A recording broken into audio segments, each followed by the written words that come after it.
Hey there, Dave Keller here with Market Misbehavior. I'm sharing a series of videos here recently called the Seven Salutations. And basically, I've been journaling for years. This was inspired by reading the book The Artist's Way. And the author talked about the benefits of journaling and one of the exercises you do to help unleash creativity in your personal and professional life is to do what they call the 3 pages exercise. And every morning, get out a notebook and fill 3 pages with whatever's in your mind. And it has been such a great experience to be doing this for years and years. I have notebooks full of these morning pages that I've done. And when I work with investors and I try to help them become more mindful investors and focus on what they can do to improve their attitudes and their mindset.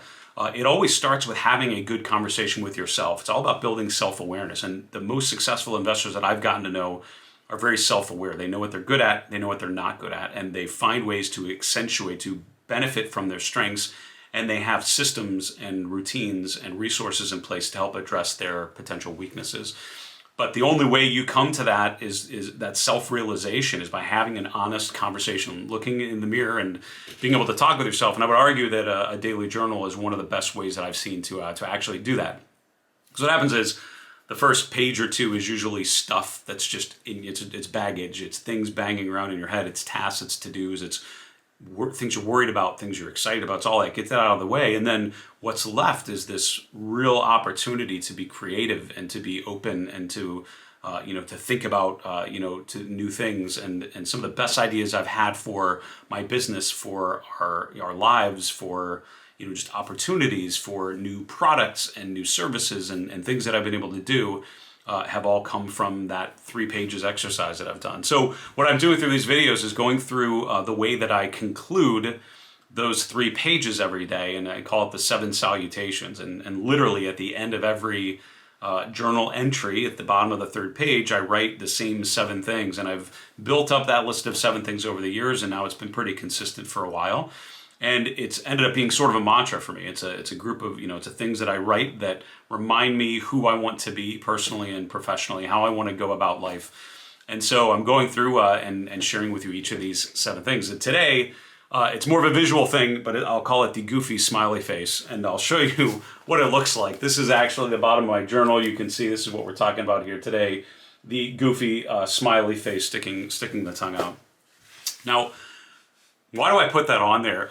So to be honest with you, it is a reminder to not take life too seriously. And it's a play on one of my earlier videos. The first thing I write is RR number 6, which stands for remember rule number 6. And if you missed that video, I'd encourage you to go back and check that one out, because this is a very similar concept, which is basically to not approach life too seriously and not, I find when I start to get way too serious, my whole face starts to kind of come down a little bit, and I'm kind of, furrowing my brow a little bit and kind of focus. And it's not my natural way of approach. I usually have a smile. It's just kind of my natural way of going about things. My goal has always been to make the people around me smile for whatever reason. I think that's just how I'm wired. And so if I find myself not smiling, I know something's going on. I'm worried about something. I need to address something. So how to actually, the reason why I have this particular visual of the goofy eyes, the big smile and the tongue out, actually comes from my daughter. So when we lived in the Cleveland area, and I was running my own business from the house, and then I had an office nearby, but I would drop her off before I would go into the office. And so I would take her around 7 a.m. every morning. I'd help her get going, get breakfast. She'd say bye to her mommy, and then we'd jump in the car together, and I would drop her off at school. And so one of the things I would do every morning was pack her lunch. So I had the lunchbox, had the things that kind of set mix of things I would normally put in there, sandwich, and veggies for whatever it was. And then I would always write a note. And we had a little spot in her lunchbox where we'd put a note. And my wife had done that originally. And then when I started taking over and doing lunches, I was really excited about being able to put a note in there. So I'd always have so much fun trying to figure out what I was going to write in that note. And it would always just be a spontaneous, we'd usually be pretty pressed for time. I'd have about a minute to work up some cute little note. We had a paper, I'd rip off a page, and I'd just look, and it would just be this moment where I just put something, and it would be a goofy drawing, it would be a funny quote, just whatever I could come up with really quick. I had a bunch of jokes I'd saved on my phone, so I put one of those in there sometimes.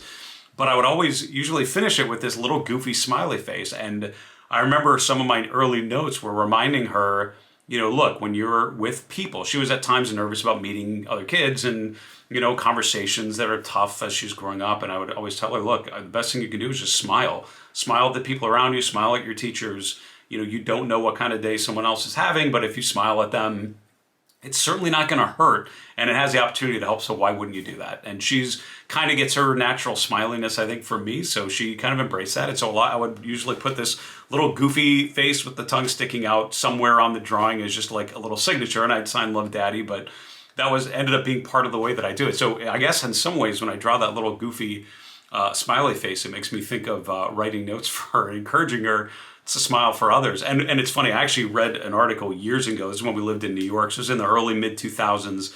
And I remember reading something about the loneliness of New York City. We lived in Manhattan, we lived in the Upper West Side and then Hell's Kitchen. And I loved living in New York. But at times, it would amaze me for how big and with how many people there are in this tiny space geographically. In some ways, it was very lonely, I found, right? Because there are a lot of people, you don't really know a lot of people. And there's you're not chatting with people on the street. You usually walk past them and you don't make eye contact. And I read something about, why don't we just make more eye contact? So I started doing it. I would try to make active eye contact with people when I'd walk down the street and I'd smile.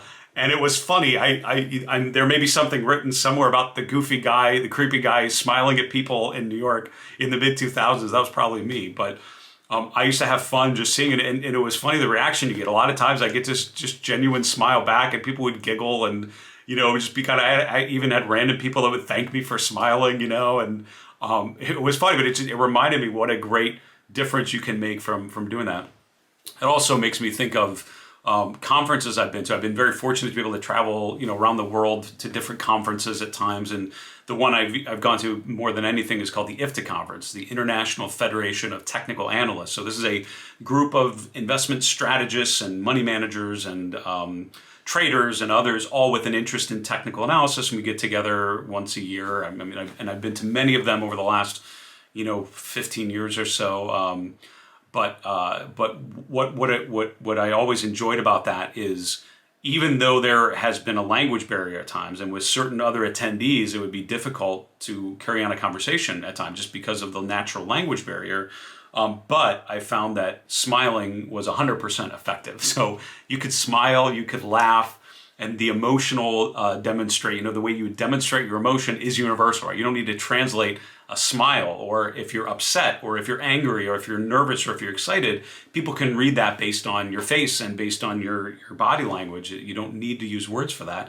So even at times, I was able to laugh with people and smile, even if that was one of the only ways we could really communicate. And so, for me, I've always thought about smiling and laughing as one of the things I wanted to spend more time doing, not less. I try to encourage my daughter to do that when I'd write the note for her, and I've even tried to encourage strangers doing that when I've passed them on the street. So my question to you, how can you approach today with a smile on your face?